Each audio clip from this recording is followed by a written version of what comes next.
I don't know what that was all about. I just tried to do a live stream.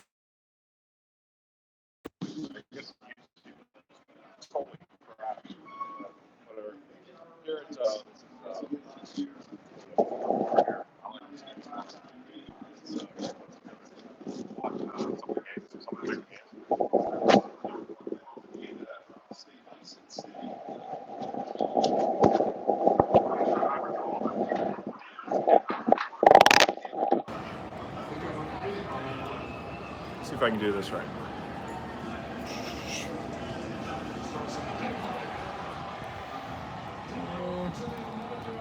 Yeah.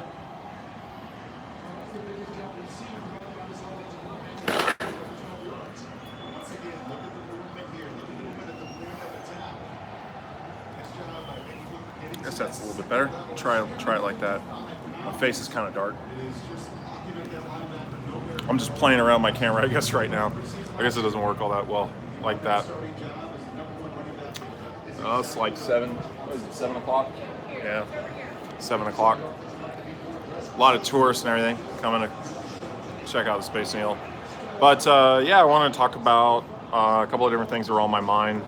There's been a few people that have been interested in the topic of lending, and I thought it was kind of interesting because, like, if you're looking at kind of like the ICO market, like a lot of these beginner projects trying to raise capital, there's no liquidity like with your coins. Like when you're putting money into some of these projects, I mean, you're essentially it's a gamble at that point. Like you're putting money into these projects with, the hope of a return on investment that the project's going to do well as soon as it, takes off and hits the market or whatnot.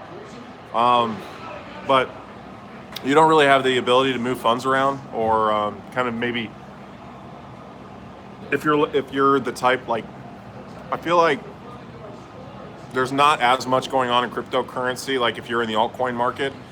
And I think that maybe has a little bit to do why we're in such a bear market right now, is that cryptocurrency as a whole, like, just isn't as trending right now. Like it's not as much as it's not on people's minds as much. And I think that a lot of that has to do with there's just not a whole lot of fun like in the space, or some, like, there's it's kind of lost a little bit of that novelty that we were seeing a little bit towards the tail end of 2017, when you saw a lot of people really talking about it. You're not really seeing a whole lot of people talk about it right now, and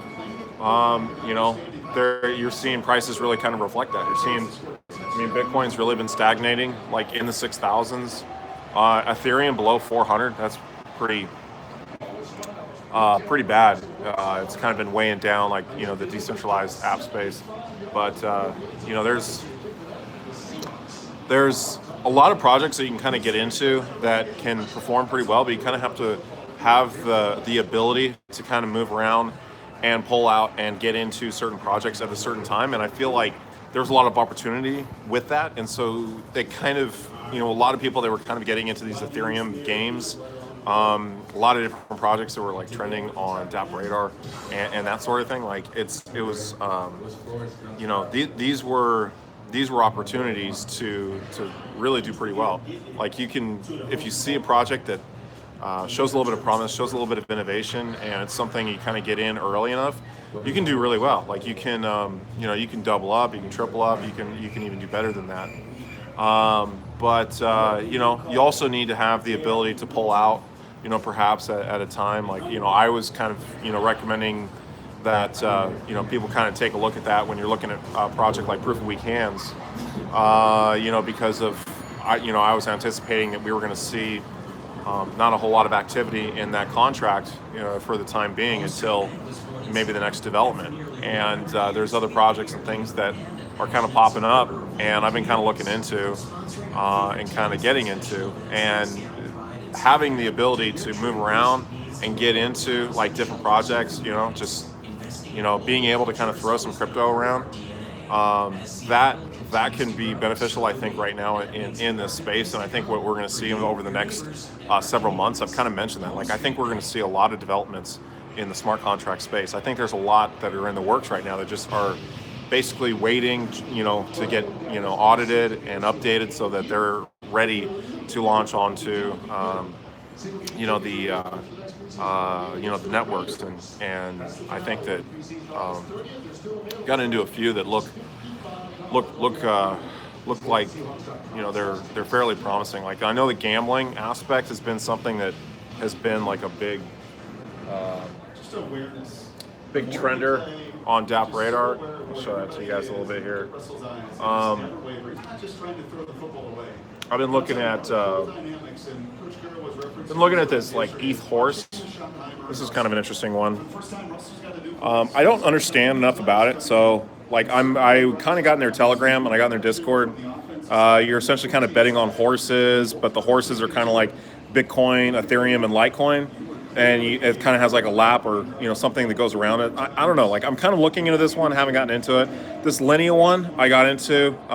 It's I pretty much kind of doubled up, roughly in Linea. I haven't checked in, but I got into this when the contract's a little bit under 100, and now it's it at one point was over 200, and it's come back down, and the volume is going to give dividends in that particular project. I don't know this one, this day stability. I have to take a look into that. And this is of course is organizing by daily active users. So, Zephyr continuing to be over 6,000. I thought it would have been over 7,000 by now. So I think this is still an undervalued project. I still think this can do pretty well. This one was pretty interesting. This crypto girl. I kind of looked into this a little bit. It appears like, I want to say like Japanese, either Japanese. I'm thinking actually, no, I think this is Chinese. It's got to be Chinese. But like you can kind of see like the iconography, like you can kind of see a little bit of perhaps like what this is going to entail. Like she's holding coins. This one is her coins are increasing, and this one is in fiat. And so some of these have some different elements, but it's a clean kind of design. Of course you need to like translate this or kind of look in a little bit into this if it's something that you wanted to maybe investigate a little bit further, but has a decent amount of users. The exchanges, FOMO's kind of back up a little bit. Proof of Weak Hands, Fork Delta, and IDEX, the two exchanges really kind of sitting at the top. But like the FOMO project is coming up a little bit. Like the timer was really kind of right at like 5 minutes for quite a while, and it's come back up. So key prices are still like $2.5, $3. Well, probably yeah. Like with Ethereum dropping, probably closer to $2. So there was a massive buy-in with Proof of Weak Hands. Like we were seeing, like we zoom out a little bit, you can see like the general trend was kind of in a downward trend, but major buy-in, and you're seeing it kind of pump a little bit. But I think those are going to be a little bit temporary. Like I don't know if that's going to be sustained. Again, like if there's enough of that, then it makes sense to kind of be into a project like Proof of Weak Hands where you can pull in some of those dividends. But right now, I think there's better opportunities. I'm gonna check on the chat a little bit. I wouldn't say Proof of Weak Hands is pumping. I just would say there was just a big buy-in. What's going on, guys? Crypto Alex, Crypto Tiwi, Crypto Whale, Truth Seeker.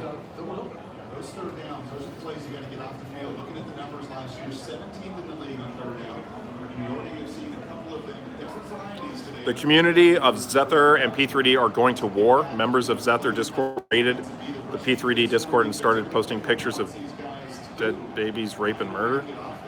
Really? That's strange.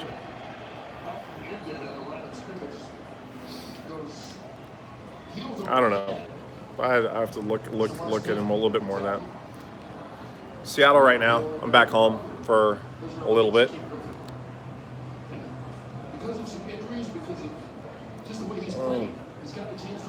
They got a really nice restaurant up there. I mean, it'd be nice to maybe do a stream up there, but you got to make reservations. You can't just like walk up there and go up to the restaurant at Space Needle. You got to make a reservation. But you know, in terms of like the price, like you can go up in Space Needle for like 20 bucks to like the observation and everything. I mean, you could, you know, you could have dinner up there for like 40 or 50 bucks. It's like 40 or $50 plate, so it's not too bad, and it's really nice because it like rotates around, and it's a nice venue.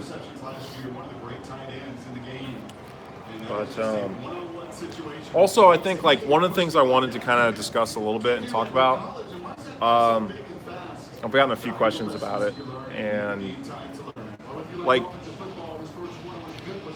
in terms of like when you're looking at like abandoned projects, or you're looking at like certain developments in the space. So there was, you know, there's been a little bit of history of coins that have been abandoned and have been reclaimed through the GitHub or through other means, and kind of been taken over by new ownership, and really kind of, you know,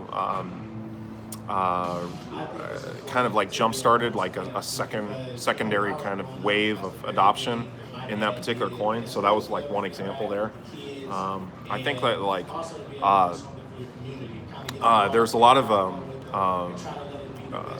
well, there's always kind of been a lot of interest in BitConnect, and I was like watching one of Trey's videos where he's talking about basically that he was seeing that there was like more interest in people that were like, when he was like posting some of his BitConnect videos, as opposed to like say his Steem videos and things like that.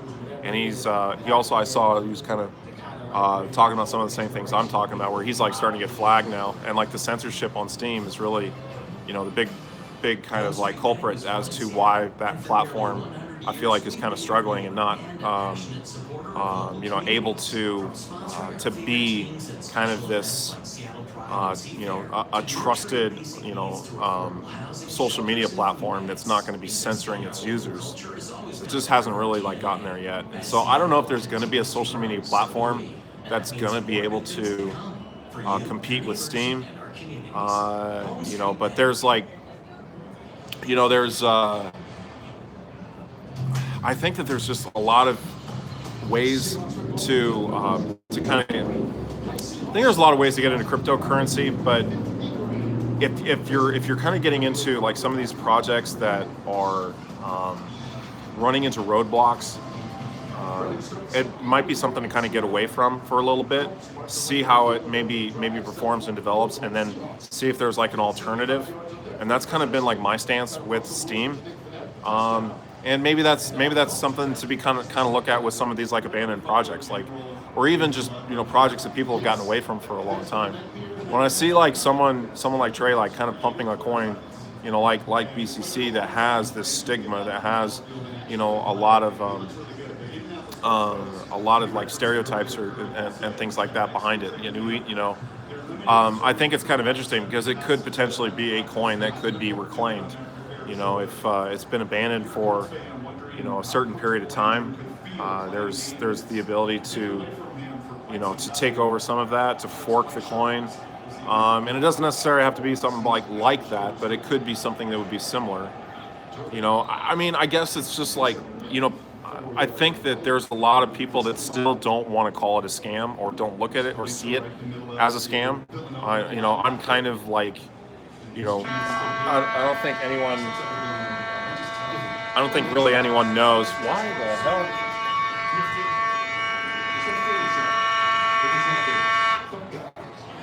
It's annoying.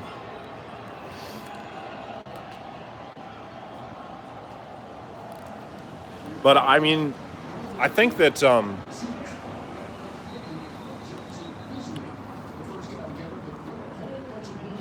like, I want to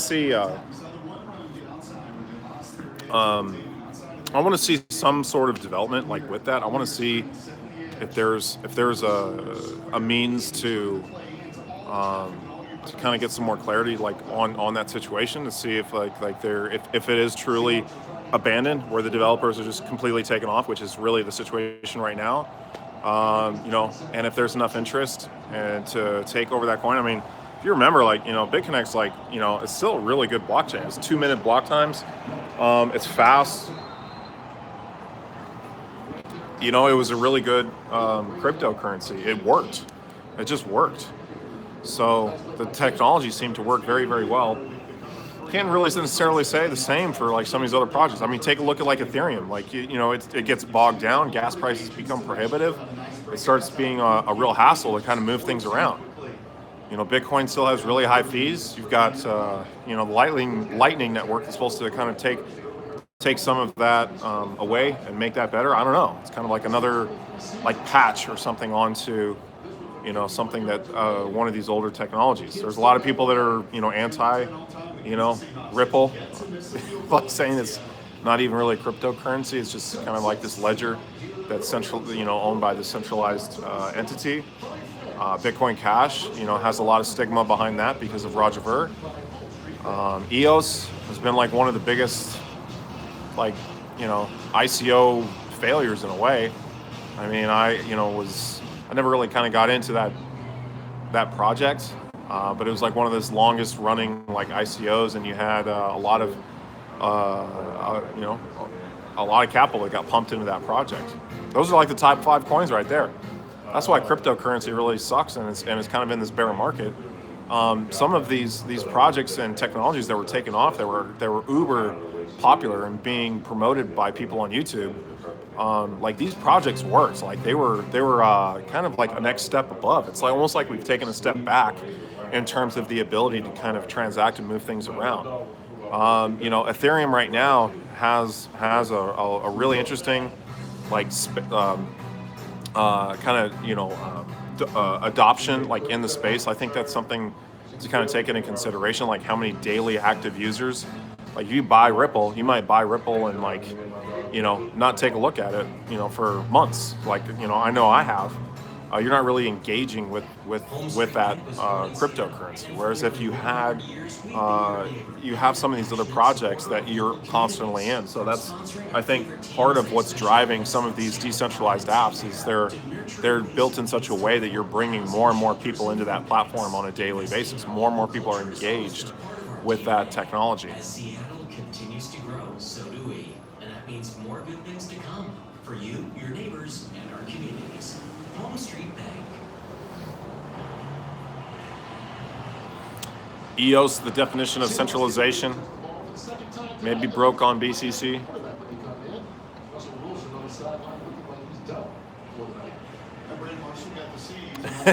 Broke on crypto, change the name to Rich on Crypto now.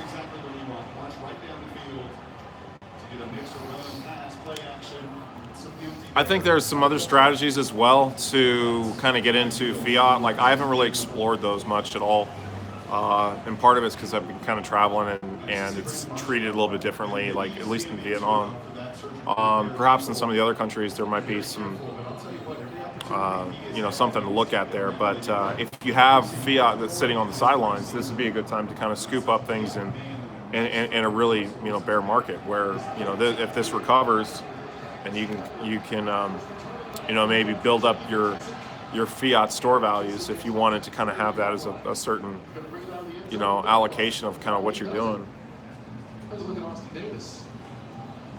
I haven't really been holding a whole lot of fiat. Maybe I should, because at times like these, this would be good times to kind of scoop up some of these projects at these lower prices. So having a little bit of liquidity, I think, is good. That's why I haven't really been as much into the ICO scene. And I think the other thing too is you see like cryptocurrency YouTubers out there that are like, buying subscribers, advertising and shilling ICOs. And, that's certainly like going to be something that is not really going to go away. You're always going to have people that are going to be like, selling crypto in that manner, but it's not really something that I feel like, is promising if you're trying to really grow in this space. So I haven't really gotten, into it, but I think one of the things you can kind of look at is projects you can get behind and support that you use on a daily basis. If it's something like, I use Ethereum like in a lot of these platforms and projects. Perhaps it would have been better to get out when, Ethereum was really pumping, but I had a lot of it, kind of locked into some of these games and contracts, and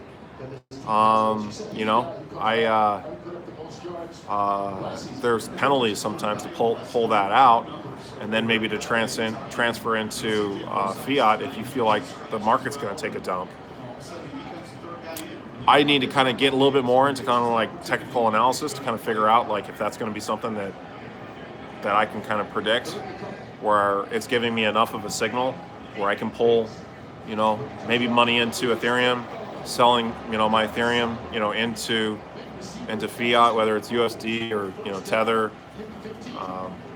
and then maybe holding while the market's down. If you want to try shorting on something like BitMEX.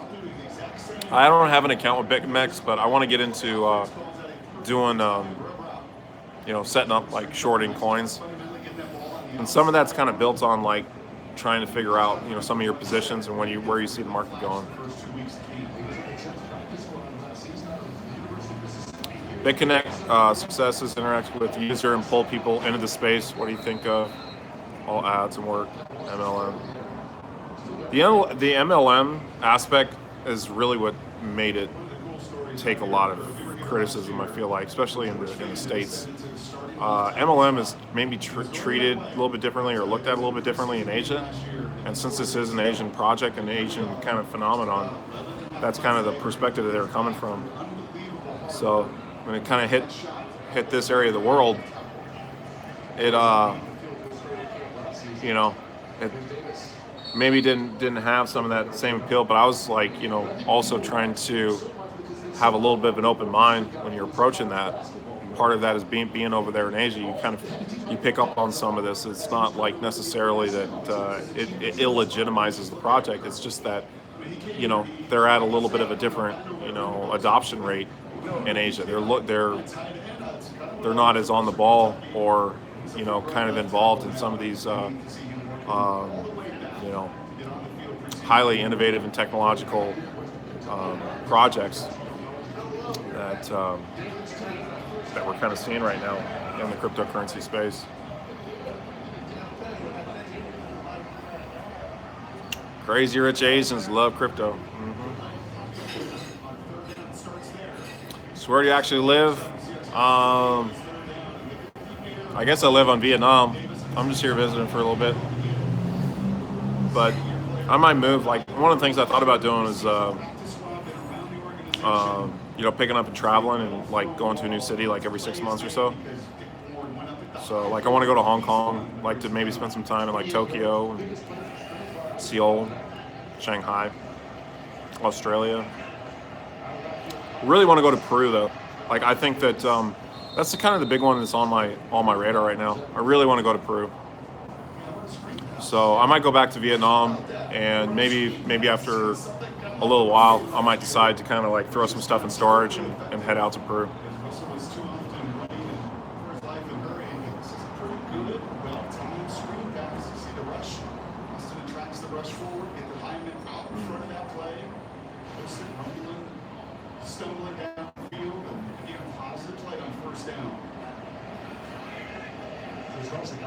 No, I didn't see your last message, Alex.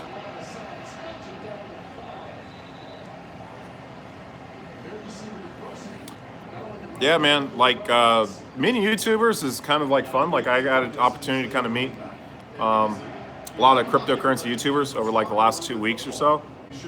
So it's been fun. Like, you kind of get some different perspectives from that. I just like talking to people that know the space. Like not only does not everyone really know it, not everyone really wants to talk about it. Like, you start talking sometimes to women, like they don't want to talk crypto, like they don't understand it. But they got the Seahawks game on. I might have to, it's like preseason, but yeah, I got to talk to Dave. I'm going to go talk to him again. I'm going to meet up with him again. I think he's working on a lot of really cool stuff. I like what he's doing. Looking forward to kind of getting involved. Apparently Mexico is very crypto friendly. You can go in 7-Eleven, convert Bitcoin to pesos. I'm heading from Texas to Mexico. Yeah, I heard about that. That's definitely true. So like that makes it a lot more accessible makes it a lot more accessible for people. Are you with Airwire? Not yet. I like that project. I could see myself getting involved in it. It's not yet. I've been kind of traveling. It's the Ford Summer Sales event, and now is the best time to buy. You ready for this, Junior? Yeah, they can handle it. No pressure. That's just my favorite boat. Make summer go right with Ford, America's best-selling brand, and get our best deal of the summer.